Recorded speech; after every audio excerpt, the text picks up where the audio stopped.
Hey guys, before we get into this episode, if you ever enjoyed any of our videos, please hit the subscribe button right here. It helps us out more than you know it.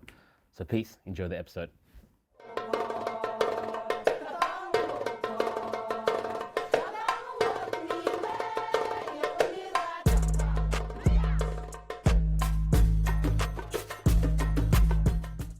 Guys, welcome to another episode of the Seed Network. I am your host, Bold Man, and today I'm here with a very special guest, Mahamed Ahamed, who is an African-Australian advocate, a trained youth specialist, and also the co-founder of Betterment. This is going to be an amazing conversation. So, Mahamed, welcome. Thanks for having me, Bo. Really appreciate it. I'm so glad you could make it. I'm so glad. But before we get into our amazing conversation, just for anyone out there who don't know who you are, give us a little quick, brief history of who Mahamed is. Yeah, before I get into it, can I just give you flowers, Bo? Is that... For sure, I try not to blush, but yeah, I'm humbled to be here firstly, and I'm a big fan of your work and the work of the network, the Seed Network, and just the seeds that you're planting, no pun intended.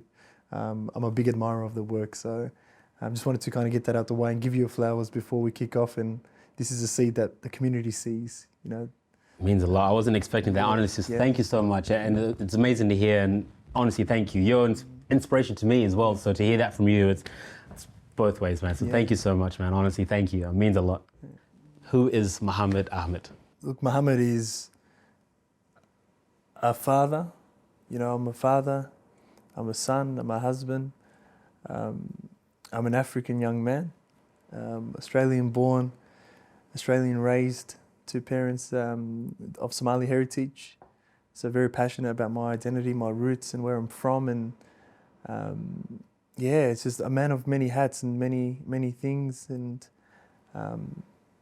it's a big question that I want to get into. I know. And let's unpack it again. We will unpack it. But we will start off by talking about, because you are born in Australia. I want to talk about what it was like growing up in the 90s. Take us back to how that was to like. my childhood. Yeah. That's a really good question as well. I grew up in the inner city, Melbourne, so Brunswick to be particular. You're familiar with Brunswick as well? Yes, I am. Very close to it. Many people are. Yeah. So in the 90s, I grew up in Brunswick. So I was raised by a single mother, a single mother of 8 kids that she raised. 6 of that were hers, and 2 that were my cousins, so her brother's children. So her brothers passed away. So that was my upbringing with my family in a 4-bedroom home in Brunswick, 8 of us. You can imagine the games and the competitions and how loud and disruptive we were as kids as well. Yeah. But to do that as a single mother, like my mum was everything to me growing up, and so the person I am today and the person I've become, I'm a living testament of her work and the work that she put into us as a family, as a unit. So. But Brunswick was different. I think, Bold, to put it simple, it was multicultural, but it wasn't. It didn't have an African community. Right. And the multiculturalism of Brunswick was more the European communities and the Lebanese and the Middle Eastern communities as well. So they were the 2 kind of predominant outside of the Caucasian Australians as well. Before you continue, I want to take a little bit back to what it was like at home. And what number are you? Yeah, so I was the 3rd youngest. So I was the middle child, I should say. I was close to the middle anyway. So, But let's talk personally about who you were. How were you like growing up as a child? As one of the youngest, you get away with a bit, And I was a bit mischievous, I reckon. Yeah. I reckon to be honest, and blunt as well. I was a bit of a troublemaker on my younger days, and it's a busy family. I think when you look at the makeup of my family, everyone's kind of got a different personality traits, as do young people in other families as well. But me, I was probably the loud, the troublesome, a little bit mischievous, a little bit deceptive, a little bit as well. So I was a bit cheeky, and so I had three sisters, one younger than me, and then we have 4 brothers and one younger than me also. So they were the 2 that were younger than me. The rest were quite older, and we're all close in age, Bowl. That's amazing. So we're all about 2 years, bar my youngest. My youngest brother, from same mum, same dad. Got another whole side of the family where my father had more kids as well. So I've got half siblings on the other side. So it's probably worth noting. But the gap between my youngest brother, same mum, same dad, and myself was probably the largest gap there. So which was an 8-year gap. I love that. And you mentioned before how when you were growing up in Brunswick, there weren't other African families. Yeah. So did having a big family, how did that help you guys when you guys went into schools and stuff like that? That's really good because we became our own little community. Yeah. You know, so we grew up and kind of navigated everything, you know, whether it was racism or whether it was not fitting in, you know, we all experienced it. So when you have a shared experience and there's multiple, you know, you've got your older brothers and sisters that, hey, we've been through that, you know, we've seen that, and this is kind of how we've dealt with it, and you've got people to lean on that kind of understand your experiences, and we're all born here as well, so it wasn't, it was, I think, that grappling of, are we Australian or are we African, what are we, you know, in Brunswick, that's probably a tough question to answer in that environment, you know, and so having a group, a family unit that's quite large, it helped, I reckon. I reckon it gave us a shield of protection. Yeah. But it doesn't take away from the experiences of wanting to belong to our communities outside of your family. Yeah. You get what I mean? For sure. And for your busy mum, you know, being the only African family in Brunswick, what was the main values she was trying to instill in you guys? What was the most important thing for you guys to learn growing up in Australia? Yeah, so it's about who we are, first of all. You know, faith is very prominent in our culture as well, Somali culture, so Islamic faith, and she was always, you know, on us about not losing our identity. So about who we are, our religion, our faith, our culture, and things that precede us. You know what I mean? That make us who we are, the makeup of us. So that was something she was really, really big on. But then secondly, she wanted us to move like a unit as well, and to kind of rally behind each other, because I think she understood that it's hard, you know, and I think my mum was a learned woman as well. She went to university in the States as well, and her experience was, she knew the difficulties of transitioning or learning in an environment that's not meant for you, that's not designed for you, you know, and I think that helped as well, but yeah, so mum, she couldn't do it all though. That's the I love truth, that. So. What's something most people don't know about a Somalian mum? Somali mothers are very loving, you know, and I don't know if people know that or not, but very loving and unconditional type of love as well. No matter where you end up, you know, there's that loyalty. You know, they'll love you to the hill. They'll back you. They'll pray for you when you're not even aware that they're praying for you. They share every step of, you know, your glory, your success, but they also equally hurt just as much when you're in pain. They never give up on you, and they never count you out. And that's probably a Somali mother is sometimes can be seen from the outside looking in as a staunch, a very rock, and sometimes cold, but it's the opposite. You know, Somali mother is genuine, she's authentic, she's loving, she's caring, she's and that's, I'm getting emotional just even thinking about my mum right now, you know, but that's kind of what it's a misconception. Sometimes they think the Somali ladies and women and mothers are a bit staunch, but it's the opposite. You know, there's a running joke that Somali women run the house, you know. Is it a joke? It's no, they do, you know? But I think it's more a deserved in a way status in the house, you know. It's a deserved rank. It's earned. All right, guys, that was incredible, but stay tuned. We'll be right back after this ad break.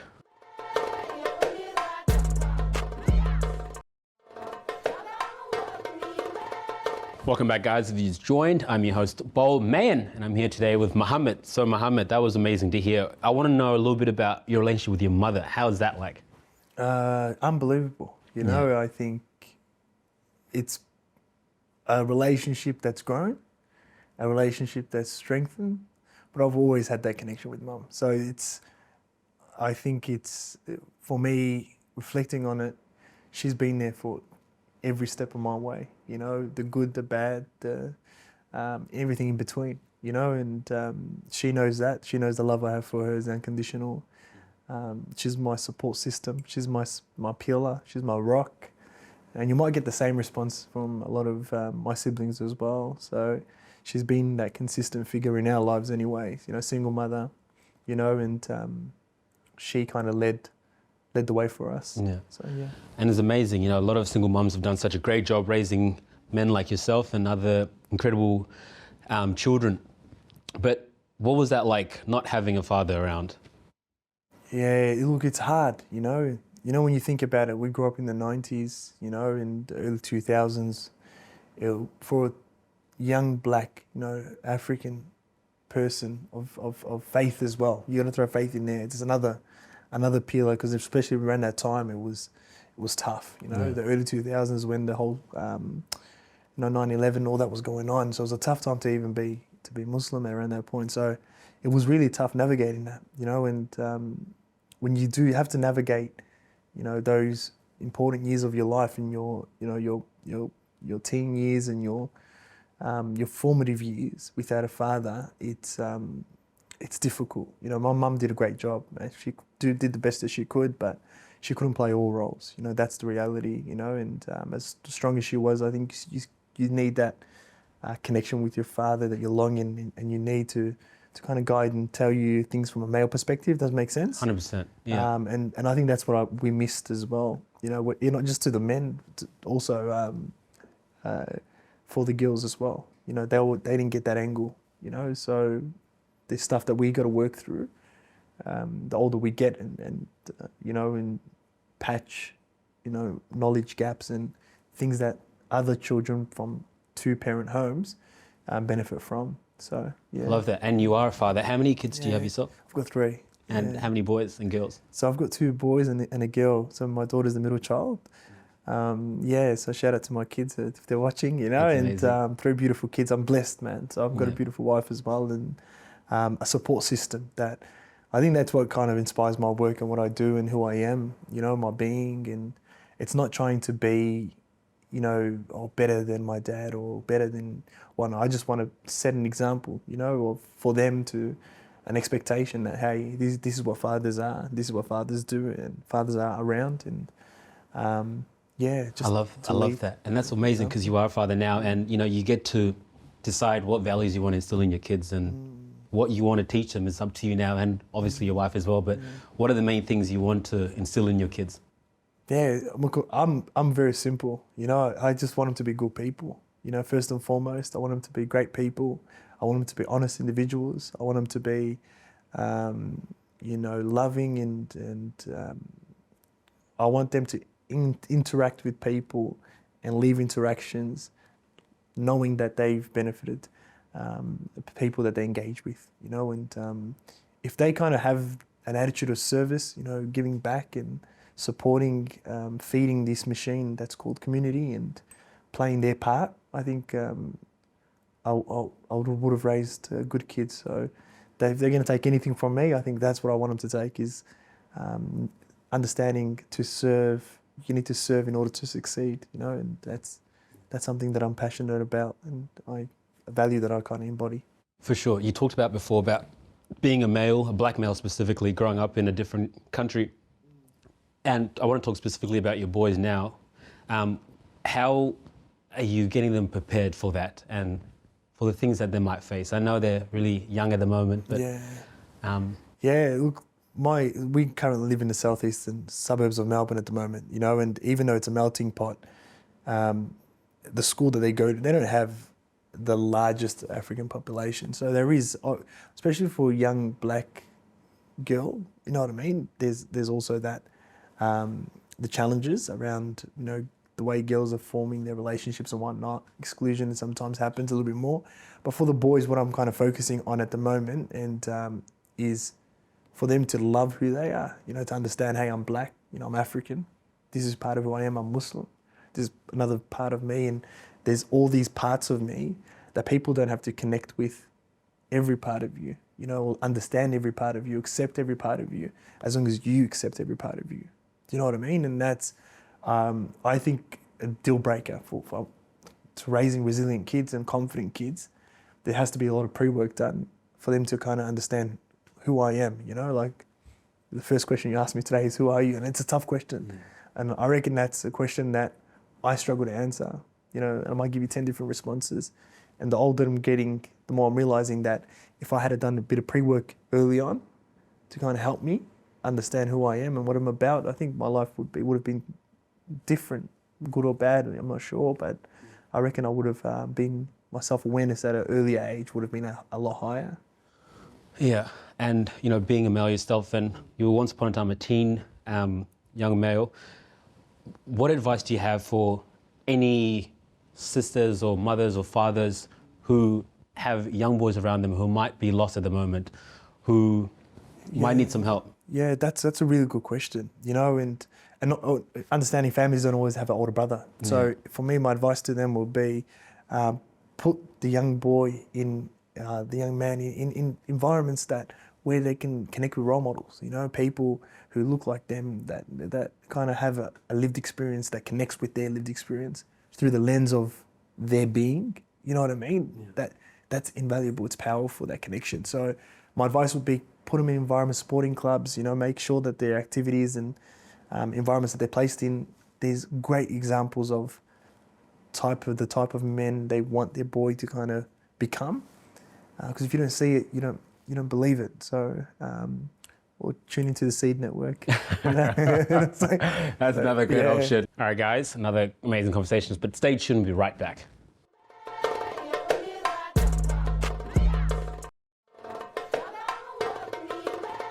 All right, guys, welcome back. If you just joined, I'm your host, Bol Mayan. So, Mahamed, I also want to talk about, you are a co-founder of Betterment. Why did you start that, and how's that going? Yeah. It's a pretty tough question. Sorry, I had to think about that for a second as well. But it was, so Betterment, like I've had the privilege of being one of the co-founders of Betterment and shaping a lot of the work there. It's important to me, being a young man who especially grew up without a father, and they had to navigate a lot of life without that male presence or role model, and that kind of made my learning curve a little bit more difficult, and what we do at Betterment is about building the capacity of our young men, or young boys to become better men. That's one of our, simply that's what we do. So we're in the business of helping them develop strategies that's going to enable them to regulate their emotions, something that, as much as we love the experience of growing up in an ethnic home or African homes, there's some stuff that's missed, and there's some conversations that's not had. And there's some examples of how things are handled. And again, I'm not talking blanket experience, I'm talking my personal experience. And there's some areas of our experience that we wish we would have had a lesson taught earlier. Do you know what I mean?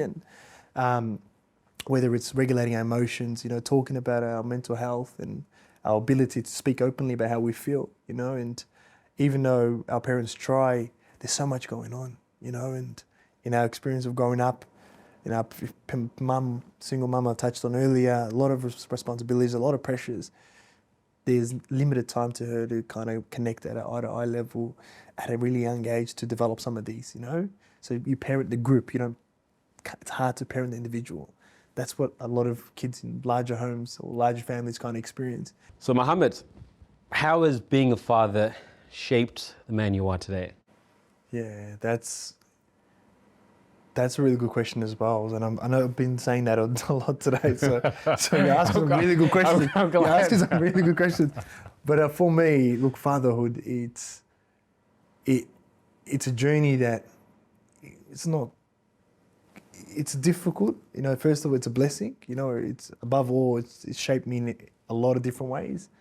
But it's also challenging and it tests you, and you have to continuously grow and modify your approaches. And I've been blessed to be a father for, almost 10 years, just under 10 years now. And every child's kind of brought another level of,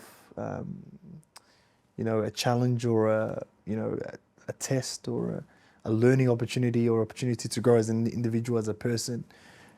That's the beauty of it. They each have different personalities, and along the way, even giving of yourself and how you give of yourself. Like we touched on earlier, being a black father that's got a lot of stigma with that, and there's stereotypes that come into being a black father. There's, they're not around, or, like my kids say, they said one time to me, made me very disappointed.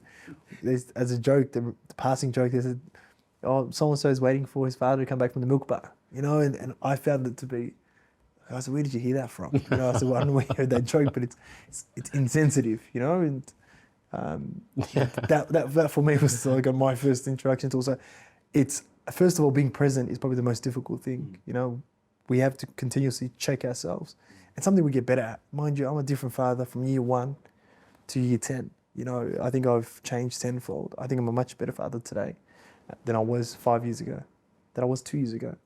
And I think we continuously evolve. So being present was one of my biggest challenges, and being there and present is different, and that for me was a big game changer. I was providing, I was there, but I was sometimes mentally, I was occupied, so it's about kind of adjusting your approach, and kids don't care about your work and what you do and how you provide. They don't remember these things. And once I learnt that, and it's about the quality time, for me it's been a game changer. Yeah. I love that. What's the most incredible thing you've learned being a father that you were like, wow, I can't believe I am who I am now. I was not like this 10 years ago. Yeah, I'm pretty funny. Yeah. And I reckon they got me. I know probably they haven't given you the best version of myself. I didn't want to use this opportunity to test my comedy career. I'll leave that to the people that do it for a living. But for me, look, it's, other than that, on a more serious note as well, I think I learned. It sounds a bit cheesy, man. But in order to give, pass on valuable lessons and give all of yourself to your children, you need to first become very, very in tune with who you are and what you're about, and really forgive yourself and really love yourself, nurture yourself, and I think for me, my biggest learning has been that, being revisiting things that's happened, things that's shaped me that I've kind of put under the carpet, and having to encounter or face some of that and deal with some of the issues and the challenges and obstacles, and for the betterment of my kids, and understanding, hey, I've got to understand, why am I struggling to be present, or where's that coming from, and unpacking that. So the short answer is understanding more about myself, so that I can give of myself what I need to be a good father, man. You've inspired me, man. Honestly, having you on the show has been an incredible episode, and I'm so glad you came down and shared your wisdom. Honestly, you need to be heard, and that's why I wanted to come down and sit with you. So thank you so much, honestly. It's been a blessing. No, thank you. It's been an absolute honour. Appreciate you, bro. Man. I'm a huge fan, my man. Much love. I'm a huge fan of you. There you go. Guys, thank you so much once again for tuning into another episode. Unfortunately, that was our last episode of the series. So we'd like to thank every one of you guys who's tuned in. It's been a pleasure. We appreciate it. We thank the team, the production team. We thank you, Shane. Thank you, Channel 31, for this amazing opportunity. Take care, guys. We'll see you guys next time. Peace.